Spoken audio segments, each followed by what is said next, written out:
Most guys train their biceps for years, yet their arms look exactly the same. Not because they're lazy, but because they're following routines that were never designed to build arms that actually stand out. The truth is, there are only a few movements that matter, and a few silent mistakes that quietly erase all your progress.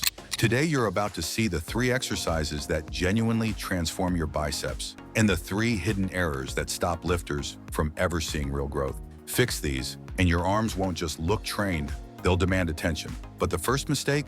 It's the one almost everybody makes without even noticing. Mistake number 1, losing tension without realizing. Watch the average person doing curls and you'll notice the same pattern. Lift the weight, let it drop, and repeat. The muscle relaxes between each rep, and the biceps lose the exact tension they need to grow. When tension disappears, so does the signal your body needs to actually build more muscle. The fix is simple. Keep a slight bend at the bottom, control the weight on the way down, and avoid swinging like your life depends on finishing the rep. When you feel tension from the first inch to the last, the muscle finally starts receiving the message it's been missing. And once this clicks, the next mistake becomes even clearer. Mistake number 2, training biceps when you're already exhausted. Most guys leave biceps for the end of the workout, right after heavy compounds have drained their strength. By then, your form drops, your mind-muscle connection is gone, and the weight you're lifting doesn't challenge the muscle the way it should. Rotate the order of your training. Start with biceps sometimes, split your volume between days, or even dedicate a small session just to arms. When you hit the muscle fresh, you unlock strength and quality reps you didn't even know you had. And that matters because the next mistake is the most damaging one of all. Mistake number 3, training only one part of the biceps. This is the mistake that ruins arm growth for more people than anything else. They walk into the gym and do curl after curl, all from the exact same angle, believing they're hitting the biceps. But they're only hammering one portion of the muscle while completely ignoring the parts that create width, peak, and balanced shape. The biceps isn't just one muscle. It's multiple heads, each reacting differently depending on where your elbow sits. When you repeat the same curl pattern over and over, the muscle never fills out the way it should. That's why even guys who train hard end up with arms that look flat from the front or soft from the side.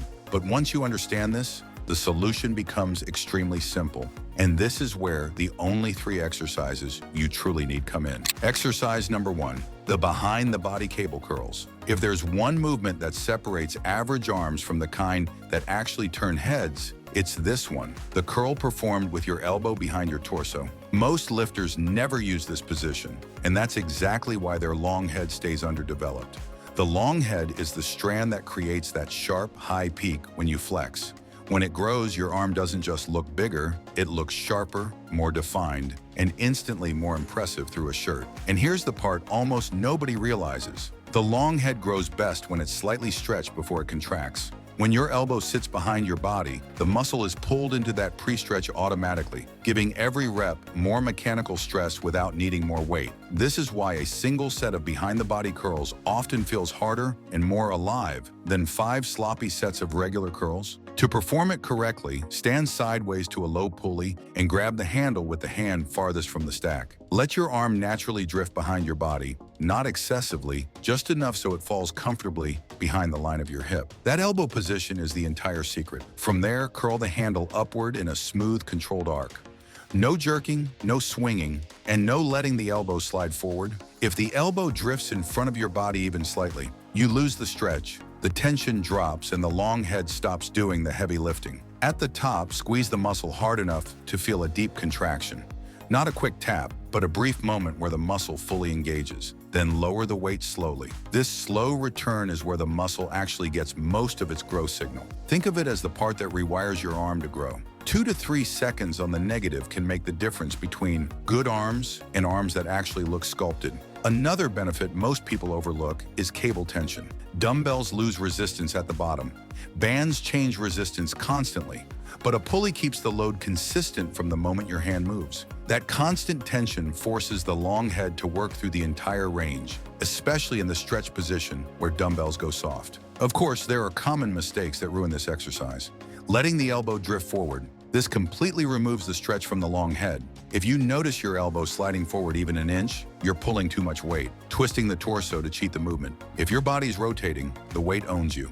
drop it and reclaim the tension. Rushing the negative. This is a long head exercise. If you skip the slow return, you only get half the benefit. Use a weight you can control for 4 sets of 8 to 12 slow, strict reps, resting 90 seconds between sets. Don't chase numbers. Chase technique. When you perform it correctly, you'll feel a very specific, deep sensation on the outer portion of the biceps, the part that shapes the peak. And if you don't have access to a cable machine, or the setup simply feels awkward, there's a powerful alternative that hits the same long head mechanics while offering its own unique advantage. The Incline dumbbell curl. This is the classic version of a behind-the-body curl, because when you sit back on a 45 to 60 degree bench, your arms naturally fall behind your torso without any effort. It locks your shoulders into a stable position, helps eliminate momentum, and stretches the long head more than almost any other curl variation.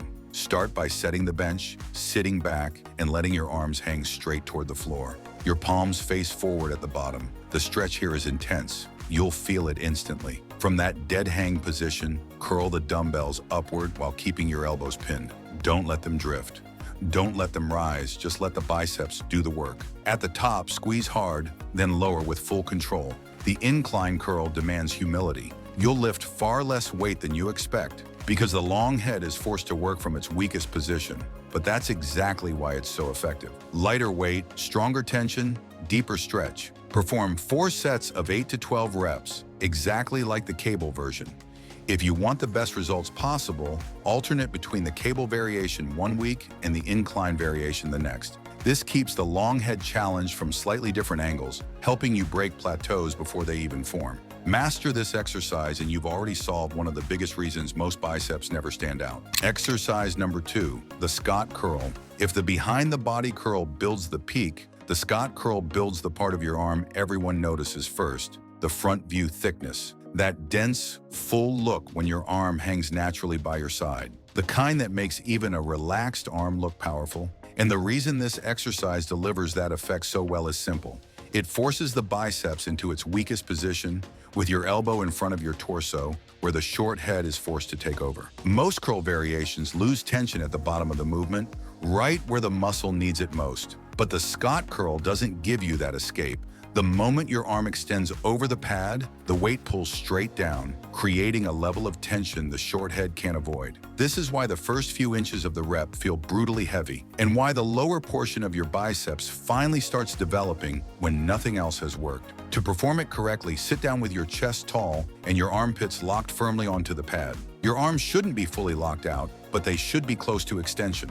Grip the bar with a supinated, palms up hold at shoulder width. From here, your only job is simple. Curl directly toward your shoulders using nothing but your biceps. No shoulders helping, no leaning back, no shifting your torso. Every ounce of work should come from your arms. At the top, squeeze the muscle like you're trying to pause time for a second. This contraction helps carve out definition in the upper portion of the biceps, where shape is created. Then slowly lower the bar, resisting the weight as it tries to drag your arms straight. That controlled descent is non-negotiable. Rushing it turns this powerful isolation exercise into a momentum fest that does nothing for thickness.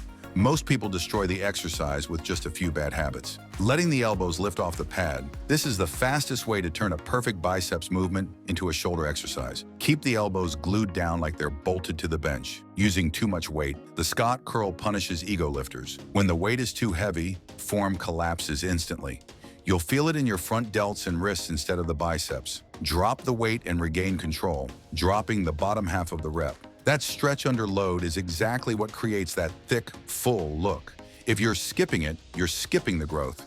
Perform 3 sets of 8 to 10 strict controlled reps, resting 90 to 120 seconds. The Scott curl hits the short head so intensely that you'll need the extra rest. But don't rush to increase weight. Focus on feeling the muscle tight from the very start to the very end of each rep. Now, for lifters who don't like preacher benches or simply don't find them comfortable, there's a powerful alternative that gives almost the same angle, but with more freedom and less joint pressure, the spider curl. This variation puts your elbows in front of your body just like the Scott curl, but removes the pad and replaces it with a forward-leaning bench. By leaning your chest against a 45-degree bench and letting your arms hang naturally, you create the same front position leverage that targets the short head, but with a smoother, more natural range of motion. Hold dumbbells with a neutral grip at the bottom.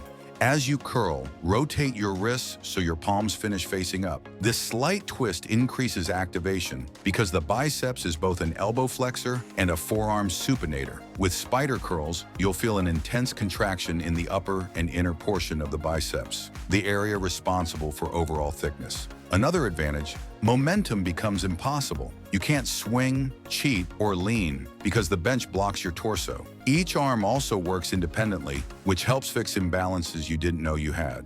Perform 3 sets of 10 to 12 reps, focusing on a slow, controlled lower portion, just like the Scott curl. When you combine the long head stretch from exercise number 1 with the short head tension from this exercise, your arm finally starts taking on that 3D look from every angle. But there's still one more crucial movement, the one that ties the entire arm together and fills in the gaps that no single angle exercise can cover. And that final exercise is the workhorse of every complete biceps routine. Exercise number 3, the straight dumbbell curl. After isolating the long head and hammering the short head, you need one final movement, the one that balances everything and builds the round, full shape people recognize instantly. That movement is the straight dumbbell curl. It's simple, yes. But when you perform it correctly, it becomes the ultimate finisher that brings both heads of the biceps into full coordination. Most lifters underestimate how powerful this exercise really is because they treat it like a warm-up. They swing it, rush it, or turn it into a full-body heave. But when you strip away the cheating and perform the curl with strict form, it becomes one of the purest biceps building movements in existence. It recruits the long head, the short head, the brachialis, everything that gives the arm that round, dense, eye-catching shape. Start with your feet shoulder-width apart and your arms hanging naturally at your sides. Your elbows should be close to your torso, almost brushing against it. That alignment alone increases the level of isolation, because the more your elbows stay pinned, the more your biceps are forced to lift the weight on their own. From here, curl the dumbbells upward with a smooth, strong motion, keeping your wrists firm and stable. No wrist bending, no twisting mid-rep, just a clean, direct pull. At the top, hold the contraction for half a second, not long enough to stall the rep, but long enough to make sure the muscle fully engages. This tiny pause prevents you from using momentum and forces the biceps to complete the rep properly. Then lower the dumbbells slowly, taking 2 to 3 seconds to return to the starting point. This controlled eccentric is where most of the tension lives. If you skip it, you skip results. This exercise is brutally honest. It exposes every weakness. If your elbows drift forward, the shoulders take over. The second those elbows leave your sides, you lose biceps tension and the rep becomes a shoulder movement. Keep the elbows locked in like they're glued to your ribs. If you swing your torso, you're overpowering the muscle. Momentum might move the weight, but it won't build anything. If you need to rock back to curl it up, the weight is too heavy. If your reps get faster as you fatigue, you're cutting off the best part. The eccentric, that slow lowering, is what actually builds shape and thickness. Letting it drop ruins everything. Stick to 3 sets of 8 to 12 reps, resting 60 to 90 seconds. This shorter rest keeps blood in the muscle and creates that deep pump that helps drive metabolic stress, a crucial component of growth. And because the movement is simple and stable, you can gradually increase the weight over time without compromising technique. Now, for lifters who prefer constant tension, or for those who find heavy dumbbells uncomfortable on the wrist, the cable variation is an incredible alternative. The straight bar cable curl.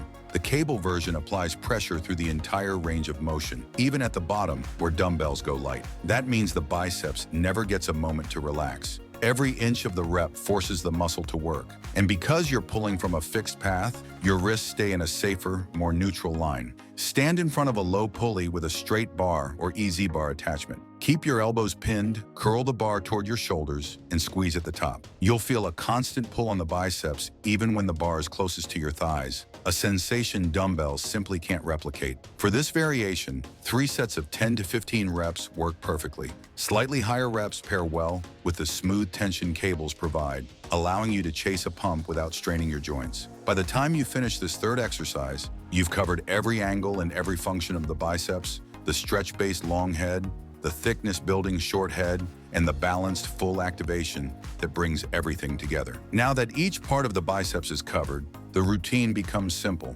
Start with the behind-the-body curl for the long head, move into the Scott or spider curl for thickness, and finish with straight curls to round the whole arm out. Stick to controlled reps, short rests, in steady progression, that's all you need for noticeable growth. And once this structure becomes consistent, your arms start changing faster than you expect. But there's one more piece most guys miss. Big biceps look better when your chest, back, and shoulders build a sharp V-taper. If you want your whole upper body to stand out, check out the next video. It shows the key moves that shape that look fast.